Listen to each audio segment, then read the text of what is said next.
grabación.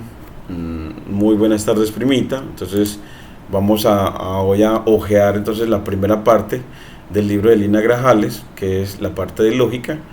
Y entonces queremos hojear las páginas de todo el contenido y, y luego ver al menos uno o dos ejercicios hoy. Entonces ese contenido, la estructura total, siempre me gusta como ver cuál es el camino. Entonces que esa primera tiene tres secciones en total. La primera es de lógica matemática, la segunda es de inferencias y métodos de demostración y la tercera es de teoría de conjuntos.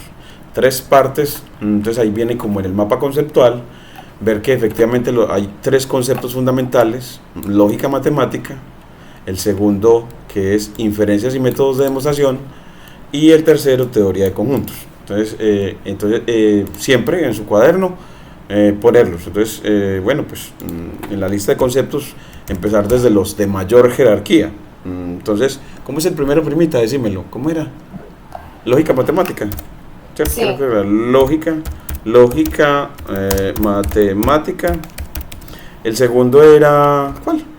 Métodos de demostración. Excelente. Inferencias y métodos de demostración. Pongámosle así, métodos Eso. de demostración, métodos de demostración.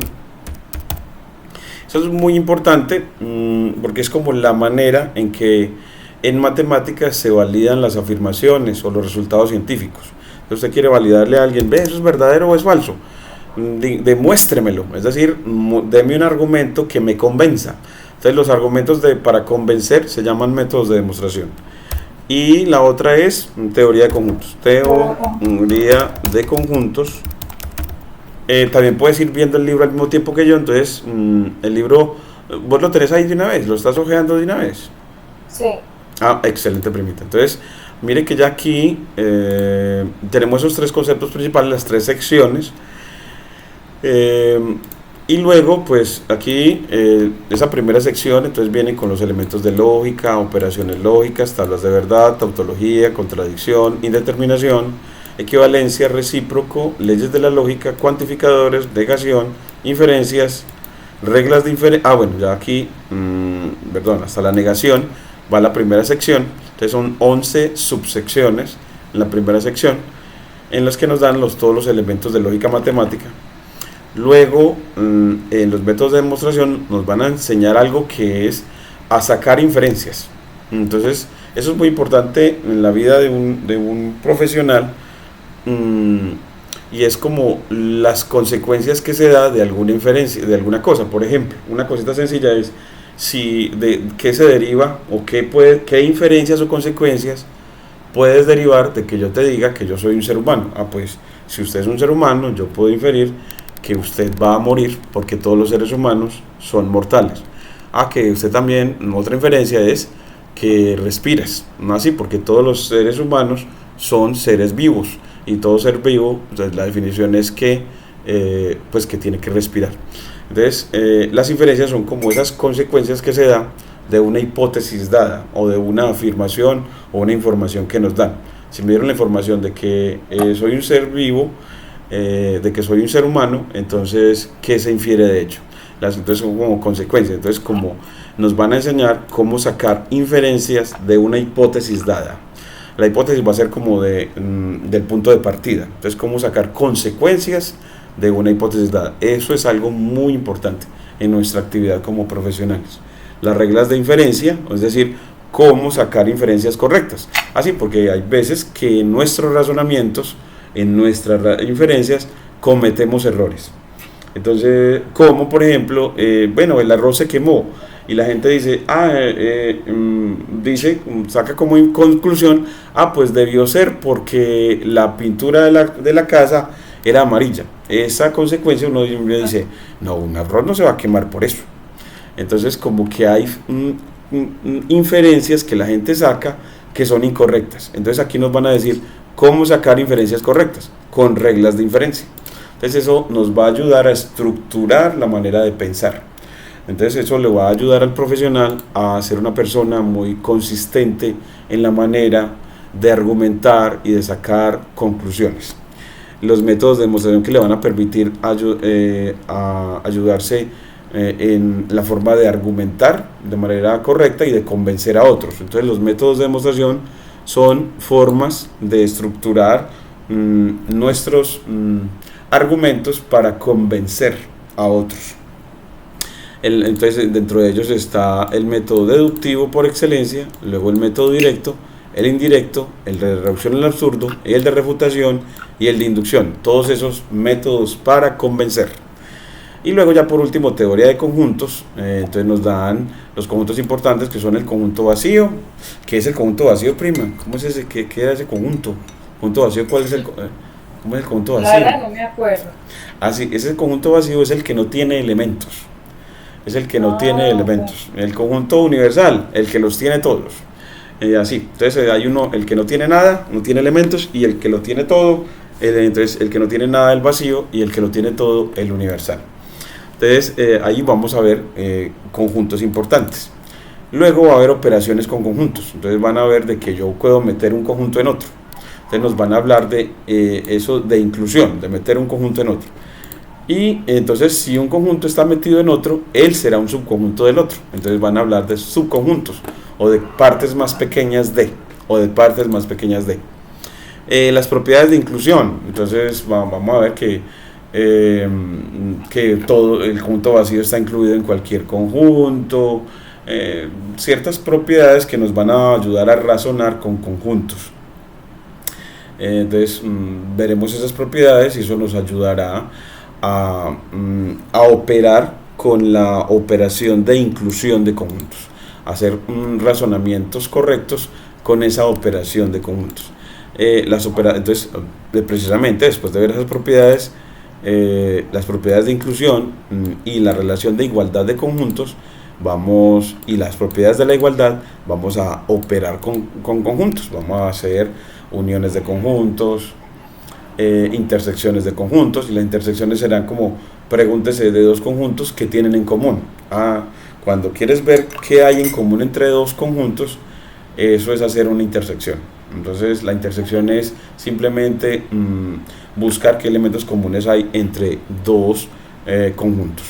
Y eso del número de elementos o cardinalidad es que queremos contar cuántos elementos tiene un conjunto. Si tiene solo uno, decimos que el conjunto es un singulete. Si tiene dos, entonces bueno, pues tiene dos elementos. Si tiene infinitos, bueno, decimos que el conjunto tiene infinitos elementos. Entonces nos va a interesar ver qué tamaño tiene el conjunto. Después ver el taller para ver cómo utilizamos esa teoría de conjuntos en la argumentación matemática. En realidad, con esta primera unidad, lo que queremos es adquirir el lenguaje que nos va a permitir expresarnos en matemáticas, en todo el ámbito matemático. Y ahí ya termina la estructura de esas tres unidades, secciones de la primera parte del libro, y aquí ya empezamos como a ojearla. Entonces en esta presentación que empieza en la página 14, empieza con lógica matemática, empieza a hablarnos de ese sentido de la lógica. Si querés, léame aquí rapidito estos dos párrafos como para que nos ambientemos, a ver qué te parece. Listo. La lógica es, en términos generales, la ciencia que investiga, formula y establece principios de razonamiento. La palabra proviene del término latino lógica y del griego lógica, cuya etimología significa ciencia del discurso o ciencia del pensamiento. Como ese nombre lo indica, tal ciencia se dedica al análisis de las afirmaciones que establecen y de las que se deducen de sus asociaciones. En su sentido más moderno, la lógica no se ocupa de establecer la veracidad del contenido de una determinada afirmación, sino se encarga de determinar la coherencia de las afirmaciones, es decir, de la validez de las inferencias. Comprender los principios de la lógica es básico, porque su desconocimiento limita e impide el dominio de cursos superiores en matemáticas, así como las aplicaciones de esta ciencia a otras ramas. De este modo, su manejo se considera fundamental para un estudio riguroso de cálculo. Eso, entonces, mire que él le va a mostrar, la lógica te va a ayudar a ser un profesional que cuando habla de manera consistente o coherente. Eso capacita al profesional para cuando se presenta, por ejemplo, en un congreso. Entonces, eso le va a ayudar a ser una persona que se haga entender, porque habla de manera coherente. Entonces, va a utilizar ciertos elementos por ejemplo, en los congresos, como hablando de esto se infiere, de esto se implica, de esto podemos concluir que. Entonces, esa manera con que él le muestra al auditorio sus ideas de manera correcta, y que de tal manera que todos digan al final, te entendí, la lógica te va a ayudar en ese hacerte entender, va a ser muy, muy importante que uno adquiera esto. Entonces esta unidad, yo creo que es una de las que uno puede disfrutar mucho, pero si la ve como eso, como que algo que uno puede disfrutar muchísimo para capacitarse como profesional, que da mucha emoción hacerse entender, sea con los compañeros en un pasillo, sea en clase, sea en un examen, cuando le escribe las justificaciones al profesor, sea en una exposición, sea en un congreso, o en un congreso, sea nacional o internacional, y de ahí viene como lo que se propone a los estudiantes de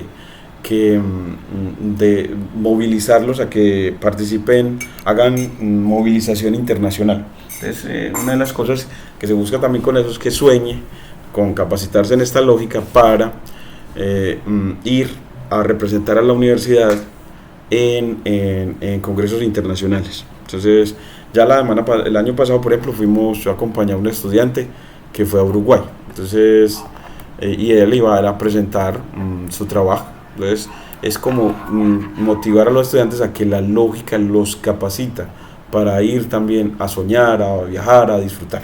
Es como que lo vean así. Me parece como una manera muy bacancita que vean la lógica como otro elemento más que los ayuda a seguir soñando, a seguir disfrutando, a seguir consiguiendo sus sueños. Entonces, esos elementos de la lógica, él nos dice que se apoya en una serie de conceptos que es necesario entender previamente. Esos conceptos permitirán no solamente abordar el tema de lógica, sino también de la matemática en general. A continuación aborda esos elementos básicos. Entonces aquí viene el concepto de proposición, proposición simple y proposición compuesta. Hábleme de eso, primita, puede pastelear. Lo que queremos es que simplemente lo ponga en sus palabras, porque es un concepto básico muy importante. De hecho, ya todo lo de lógica, vamos a ver que en realidad una afirmación, cualquier cosa que uno diga como científico es una proposición. Como científico, como contador, es una proposición. Lo que usted diga es una proposición. Que el valor del dólar está por debajo de 4.000 pesos. Eso es una proposición. Así, ¿por qué? Porque es susceptible de asignarle un valor de verdad. De hecho, la que dije es verdadera. Entonces, todo lo que uno afirme en economía, podría uno entenderlo, cualquier afirmación se podría entender como una proposición. Entonces, ese sería como el elemento básico de la lógica, la proposición. Entonces, dígame cómo lo entiende usted. ¿Qué es proposición? ¿Qué es proposición simple? ¿Qué es proposición compuesta? Bueno, la proposición supongo que es algún tipo de frase a la que yo puedo negar o afirmar o pues darle algo de ¿cómo es que se llama? De valor, un valor de verdad, es. Muy bien, eso me parece muy bueno como usted lo dijo, y me gusta escucharla porque eso nos ayuda también a hacernos dueños de ese concepto. Muy bien dicho. Entonces, ¿qué sería una proposición simple? Pues yo creo que la simple debería ser una proposición que no cuenta con los conectores lógicos. Sí, no tiene conectores lógicos, aunque el autor no ha dicho qué son. Eso es muy curioso. Entonces, como una proposición simple es como la afirmación más, yo lo diría como simplemente porque como no ha dicho que es conector lógico. ¿Sería más bien una definición entonces o qué? Una oración, es una oración. ¿Y qué es una oración gramatical? Es algo que está compuesto por sujeto y predicado. Entonces una proposición sería la maleta es café, por ejemplo. Entonces la maleta es café porque el sujeto es la maleta y el predicado es café.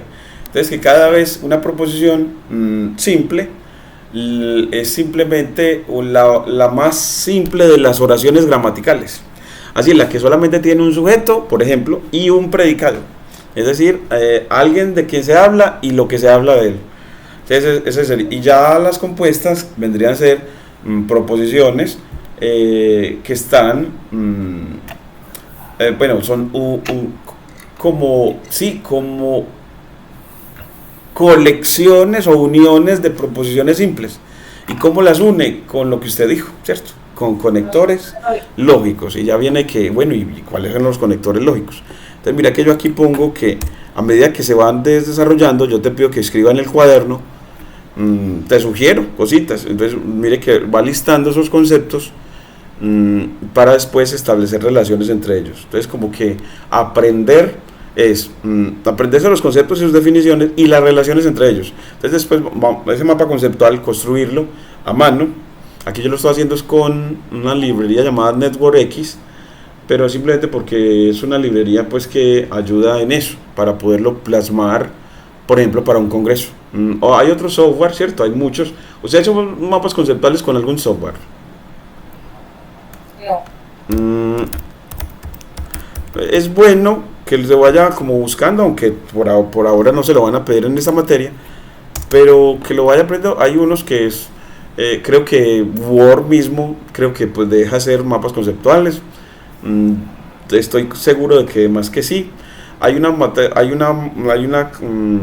otra que se llama CMap Tool y así. Y aquí viene, entonces después de los conceptos, ver los vínculos entre los conceptos. Entonces voy a ponerlo así: vínculos entre los conceptos.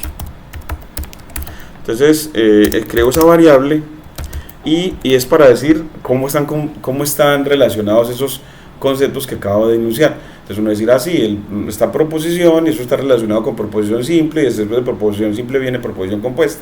Entonces como que proposición simple, proposición compuesta son conceptos donde el de mayor jerarquía es proposición. Entonces como que hacer mapas conceptuales le permite como organizar en su mente la información.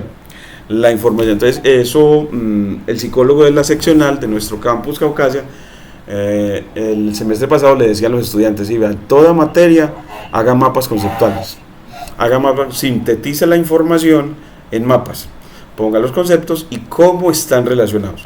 Entonces, por ejemplo, yo le voy a mostrar aquí como en internet uno que ya nos lo muestra, digamos así, pues lógica, matemática, mapa conceptual. Sí. Entonces simplemente porque para estudiar eso te puede ayudar. Entonces eso es muy bueno. Mire que como aparecen algunos más simples que otros. Miremos este que hay aquí. Miran mira tan bacano. Entonces como que le sintetiza todo. Bueno, esto que fue lo que hizo. Se fue como por allá a un video. Yo veo aquí, prima. Es que es un video, ¿qué? Esta imagen. Parece que es un video. Entonces miremos otro que no sea un video. Por ejemplo, yo creo que miremos a ver. Mire que le sintetiza la información. Mire, lógica matemática es el tema, el concepto básico que es proposición, pone otro que es el de variable, otro el de forma proposicional y propiedades. Entonces como que y va jerarquizando, el de mayor grado está más arriba, o el de mayor jerarquía está más arriba y los demás están aquí. Luego dice las proposiciones pueden ser verdaderas o falsas. Entonces que vienen los valores de verdad de una proposición. Aquí ya no puso en el mapa conceptual que de proposición sigue proposición simple, proposición compuesta. No, ya más bien lo puso en la parte de variable. Entonces dice que una variable puede ser simple o compuesta. Bueno, son maneras en que estructuró la información. Entonces cada autor tiene sus maneras de estructurarla. Mire que aquí viene también que los operadores lógicos, entonces viene y cuáles son: la negación, la conjunción, la disyunción, entonces pone dentro de los operadores lógicos los conceptos asociados, y los más asociados van bajando, ¿cierto? Están más abajo porque tienen menor jerarquía. Entonces le permite organizar toda la información y analizarla, pero que es mejor que lo haga usted, porque eso le ayuda a que sea usted la que estructura la información y sentir que lo aprendió. Entonces hacer un buen mapa conceptual de pronto te puede ayudar. no, de pronto te puede ayudar. Entonces te voy diciendo como esas partecitas. Yo estructuro las clases así también, estoy para todos los estudiantes así. Entonces les entrego como lo primero en cada tema, en este caso de lógica matemática, toda la estructura conceptual. Primero el mapa conceptual y luego ya todo lo demás, las definiciones y demás. Entonces aquí viene, mire, sigamos acá, proposiciones, aquí viene ejemplos de proposiciones. Entonces mira que efectivamente, si digo todos los antioqueños son colombianos, mira que estoy afirmando algo. Entonces que cada vez que un científico afirma, en realidad lo que él diga es una proposición. Bueno, lo que él diga, científico, y casi siempre como un científico, casi siempre se habla es, ¿qué habla un científico? Habla de un objeto y de unas propiedades de él. Habla de un sujeto y de un predicado, o sea, construye una proposición. Entonces que por lo regular los enunciados científicos, los enunciados de un contador, por ejemplo, son proposiciones. Entonces, porque siempre tienen esa estructura, sujeto y predicado, algo y las propiedades de ese algo. El dólar es una divisa, eso es una proposición lógica, entonces y propia de los contadores, así. Entonces que cada vez que se enuncia algo, por lo general es una proposición. Aquí nos muestra otro ejemplo. Cuando usted hable de igualdades, 2 más 5 igual 7, eso es una proposición, porque está hablando de que ¿quién? De que 2 más 5, y está hablando de 2 más 5, y que está diciendo que eso es 7. Entonces está diciendo algo de ese sujeto. ¿Del sujeto cuál? De la suma de dos números. La suma de 2 es un sujeto. Entonces que las igualdades son ejemplos también de proposiciones. Aquí, eso también, ejemplos, y así. ¿Cómo te va vos con esta parte? Pues sí, más o menos. Lo que no es proposición, es bueno que uno también contraste cuando ya no es proposición. Entonces mire que aquí le aparece un ejemplo de cuando no. Aquí le dicen, no es proposición. ¿Quién? Esta igualdad. Entonces usted diría, ¿por qué esa igualdad ya no es proposición primita? ¿Por qué esa igualdad no es proposición?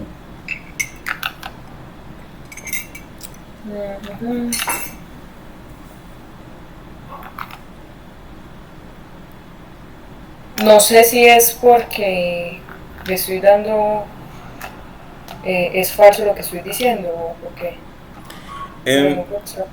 Es por porque están hablando, mire que dicen x más 3 es 7, x más 3 es 7. Entonces el sujeto es x más 3 y están diciendo que eso es 7, pero cuando dicen x más 3 es 7, no dice, ¿eso será verdadero o será falso?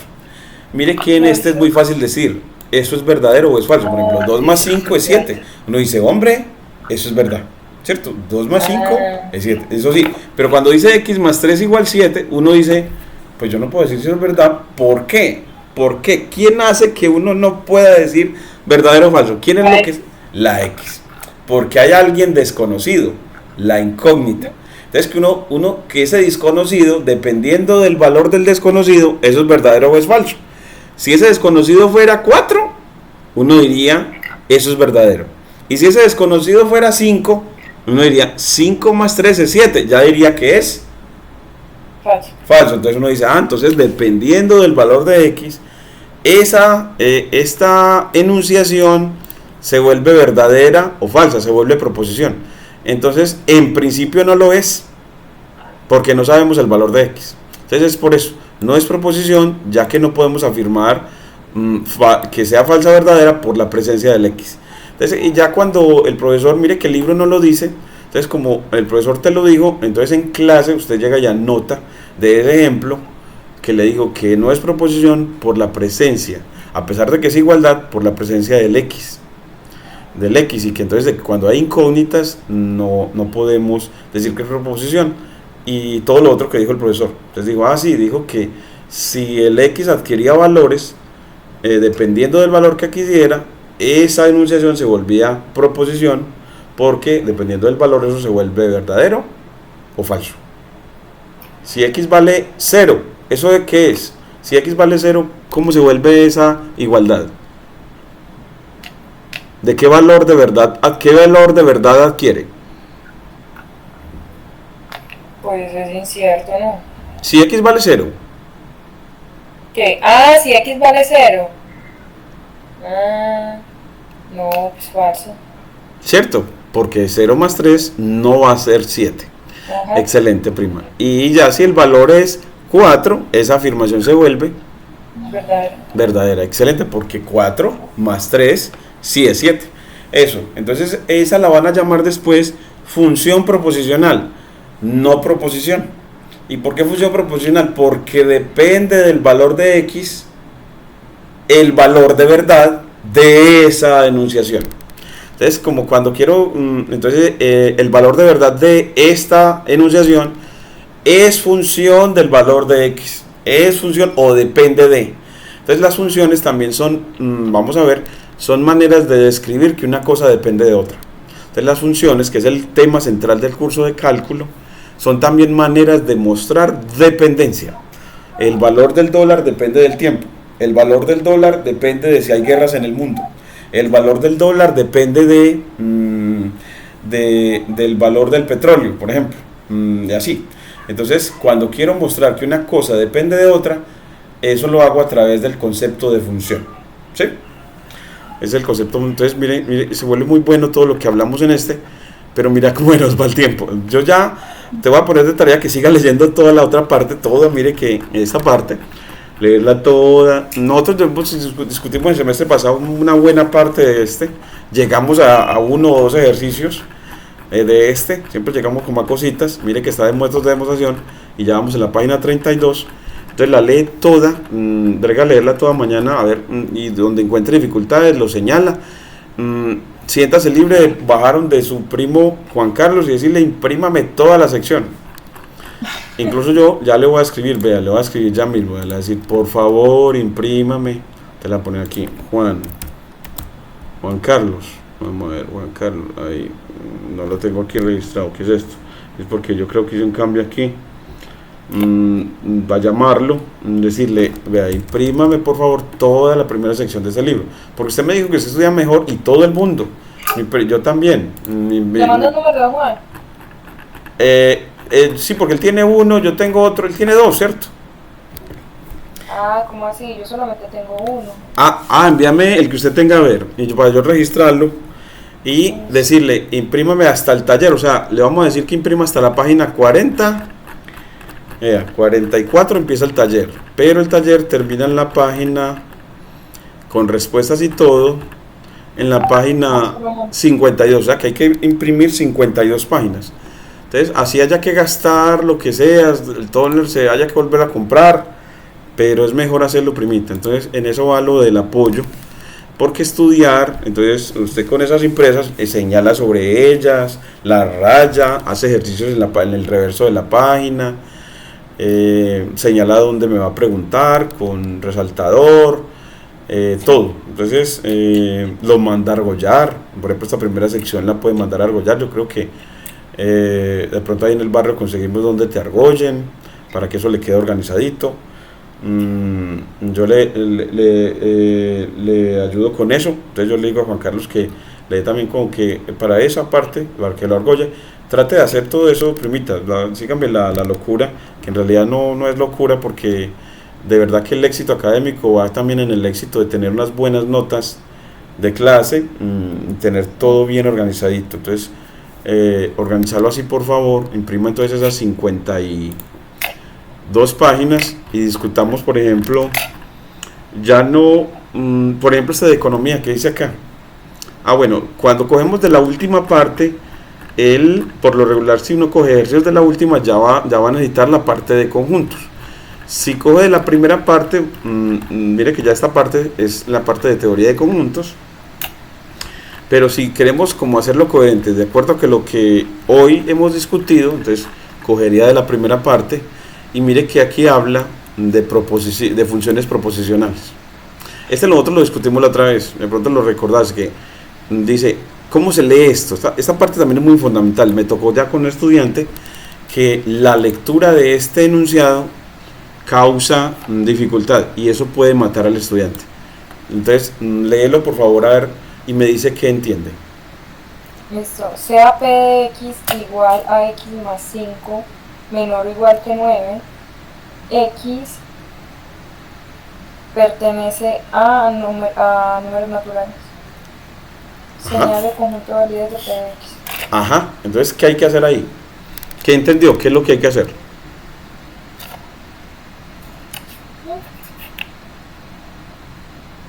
Sí, porque el estudiante, lo que nos puede pasar a un estudiante es que uno le preguntan algo, por ejemplo, eso es una pregunta en realidad, aunque no tenga interrogantes, porque es algo que hay que hacer, ¿cierto? De pronto por eso, porque incita a hacer algo. Ahí están diciendo, señala el conjunto de validez de P de X. Entonces uno a veces se puede quedar como, bueno, ¿y ahí qué hago? Entonces, en realidad nosotros lo habíamos corregido. Eso debería decir P de X, dos puntos, es X más 5 menor o igual que 9.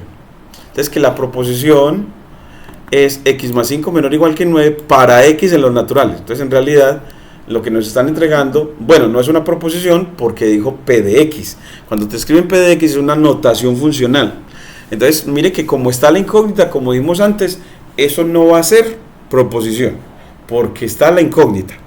Entonces ya, porque yo no puedo decir si eso es verdadero o falso. Si me dicen X más 5 será menor o igual que 9, no dice, pues depende del valor de X. Pero si hubieran dicho 2 más 5 es menor o igual que 9, ¿qué hubiera dicho usted? 2 más 5 es menor o igual que 9, ¿qué hubiera dicho usted? Verdadero. Verdadero, excelente, primita. En cambio, 10 más 5 es menor o igual que 9, ¿qué hubiera dicho usted? Falso. Falso. Eso, entonces que como esa proposición, perdón, esa enunciación, que no es proposición, su valor de verdad cambia según el valor de X, entonces por eso no es proposición, pero es función proposicional. No es proposición, pero es función proposicional, es decir, su valor se puede volver proposición cuando le das valores a la X. Entonces cuando hablan de señale el conjunto de validez, está diciéndole, dígame para qué valores de X esa proposición es verdadera. Entonces dígame para qué valores de X eso, pero X en los naturales, para qué valores de X naturales esta enunciación se vuelve proposición verdadera. Se vuelve proposición verdadera. ¿Para qué valores? ¿Para cuáles? Del 0 al 4. Del 0 al 4, ¿sí o no? Excelente, primita. Excelente, primita. Entonces, mira que lo hiciste. Entonces, a eso, mire que es una cuestión de lenguaje. Lenguaje porque hay que aprender a leerlo. P de X. Entonces, que cuando nos dicen esta lectura P de X, porque otros, ya me pasó que un estudiante a veces dice P por X. O sea, que lo lee como una multiplicación. Y no, aquí es la lectura funcional es P de X. Queriendo decir, la enunciación P en su valor de verdad depende de X. Entonces esta enunciación, eso P paréntesis X, es una enunciación funcional para hablar de dependencia. P depende de X. Es decir, el valor de verdad de P depende de X. El valor de verdad de P depende de X. Entonces, por eso leemos P de X y usted lo leyó perfecto. Entonces, eso lo vamos a utilizar todo el curso y es la notación funcional. Y algunas veces escribir así significa multiplicación, P por X, pero necesitamos en cada contexto de hacerle claro eso al lector, hacerle claro. Entonces en este caso sí es función, no multiplicación. Entonces ahí te queda entonces este primer ejercicio, lo hiciste perfecto y eso es lo que queremos, la metodología. Entonces en el próximo encuentro, mañana, y vamos todos los días, excepto sábados y domingos, como para descansar, porque ya vi que si uno no descansa eso es un fracaso. Entonces así hacemos, mañana tener leído, otra vez se le preguntan los conceptos, puede pastelear y usted presenta los ejercicios en los que usted quiera preguntar o los que quiera presentar, ¿cierto? Los que quiera preguntar o presentar. Lo hice y quiero que usted me diga algo sobre él. La felicitación, primo. Bueno, entonces estoy yo también aquí para felicitar. Muchas gracias, primita. Aquí voy a detener la grabación. Detengo la grabación.